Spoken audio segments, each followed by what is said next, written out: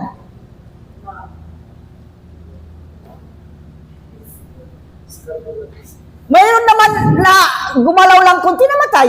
Hindi naman binaril. Yung natulog lang patay.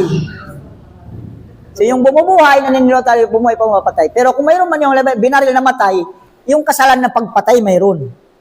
Kung namatay, napatay nila, yung kasalanan na yung gawain na yun, pagpatay, mayroon. Pero yung bumubuhay at pumapatay, nakalagay sa Quran. Isa sa mga gawain ng Allah ang pagbuhay, ang pagpatay. Di ba? Gawain niya. So, ang lahat ng yan ay sa paintulot ng Allah subhanahu wa ta'ala. Kaya nga, ang mga tayong mga Muslim, kaya nga yung mga Palestine, wala silang kinakatakutan. Bakit? Sino ang bumubuhay? Sino ang pumapatay? Alam niyo ilang bomba ang inuhulog sa ano? Mayroong mga hindi na umano, hindi na sumasabog. Yung mga hindi sumasabog, nakikita niyo yung mga malaking bomba, lalaki ng bomba na hindi sumasabog. Tapos ilan na yung, sabi na hindi nauubos daw. Alam niyo yung bomba daw binagsak sa Gaza, daig niya na yung dalawang atomic bomb inulog sa Hiroshima at saka sa, ano yun?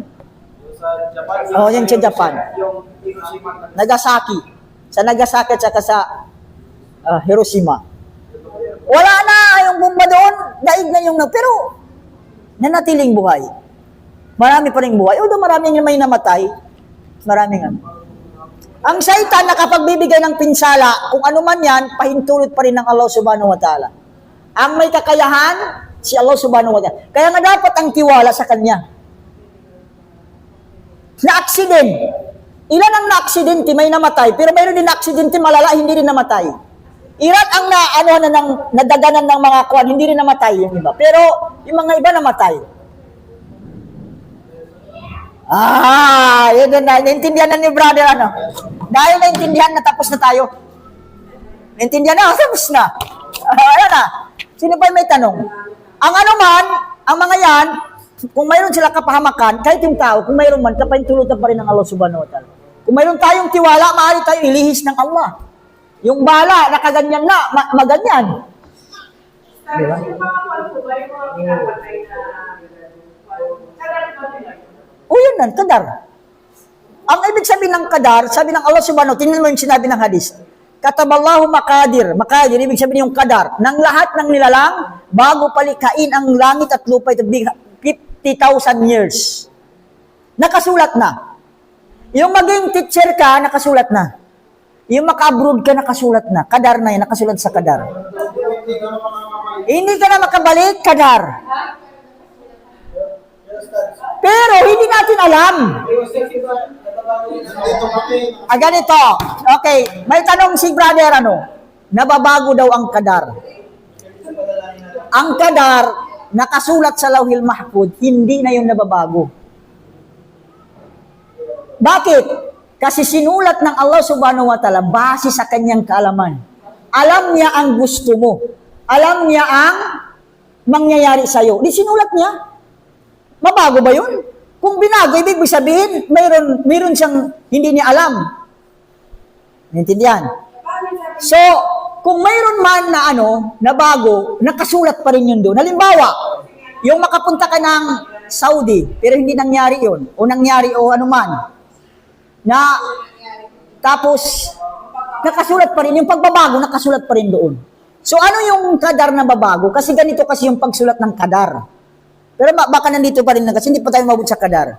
Ang kadar, una, sinulat sa Lauhil Mahfuz. Kadar, yung sinuting kadar. Pangalawang pagsulat, may sinusulat tinatawag taon-taon. Ang taon-taon sa gabi ng Laylatul Qadar. Yung mula sa Lawhil Mahfud, yun ang binababa sa mga anghel. Kaya alam ng mga anghel yung mangyayari sa isang taon. Okay? Pangatlong pagsusulat ng kadar, yung nasa loob pa ng sinapupunan. Di ba sinabi doon? Pag 4 months na ang bata sa sinapupunan, darating ang anghel. Darating ang anghel. Isusulat ang kadar niya. Yun ang nababago. Sino ang nagsulat?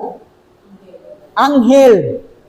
Isusulat ng anghel, siya ay ganito ganyan.